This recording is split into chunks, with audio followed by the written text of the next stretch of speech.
আলাইকুম, কি অবস্থা সবার? সবাই কেমন আছেন? আশা করি সবাই ভালো আছেন। আলহামদুলিল্লাহ আমিও ভালো আছি। অনেকদিন পর একটা ভিডিও নিয়ে চলে আসলাম। তো খাবারের ভিডিও, ব্যস্ত থাকার কারণে ভিডিও আপলোড করতে পারছি না এখন নিয়মিত। তো এখন থেকে ট্রাই করব রেগুলার ভিডিও দেওয়ার জন্য। তো আজকে আমি একটা সালাদ বানাচ্ছি, তো ভাবলাম আপনাদের সাথে শেয়ার করি। তো এখানে আমি নিয়েছি শসা, টমেটো, ধনেপাতা, কাঁচামরিচ কেটে নিয়েছি। দেন হচ্ছে ছোলা বুটটা আমি সিদ্ধ করে নিয়েছি। দেন এখানে 2টা ডিম সিদ্ধ নিয়েছি। এখন আমি যেটা করব সেটা হচ্ছে এটার মধ্যে আমি একটু পরিমাণ মতো লবণ দিয়ে দিচ্ছি।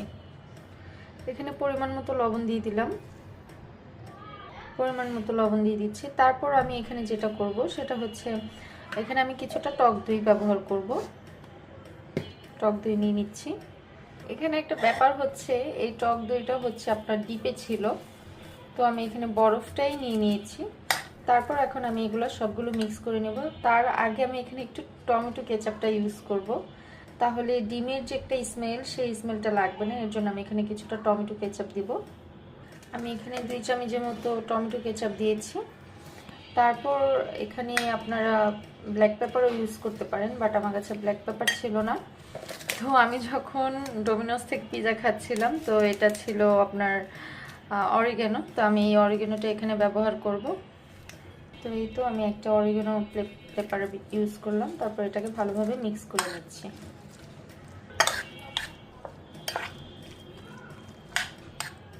তারপরে এই তো আমার মিক্স করা শেষ, দেখতেই পাচ্ছেন। এটা দেখতে যতটা লোভনীয়, খেতে কিন্তু তার থেকেও বেশি মজা। আমি প্রায় সময়ই খাই, কারণ এটা আমি যখন বাফেটে যাই, মানে ভালো কোনো রেস্টুরেন্টে খেতে যাই, তখনই এই সালাডটা পাই। তো আমার কাছে খুব ভালো লাগে। তো এই কারণে ভাবলাম যে আজকে বাসায় তৈরি করে ফেলি। আমার কাছে তো এই সালাডটা খুবই ফেভারিট। তো আপনাদের কাছে কেমন লাগলো অবশ্যই কমেন্ট করে জানাবেন। তো সবাই ভালো থাকবেন, সুস্থ থাকবেন। তো আজকের ভিডিও পর্যন্তই। আল্লাহ হাফেজ।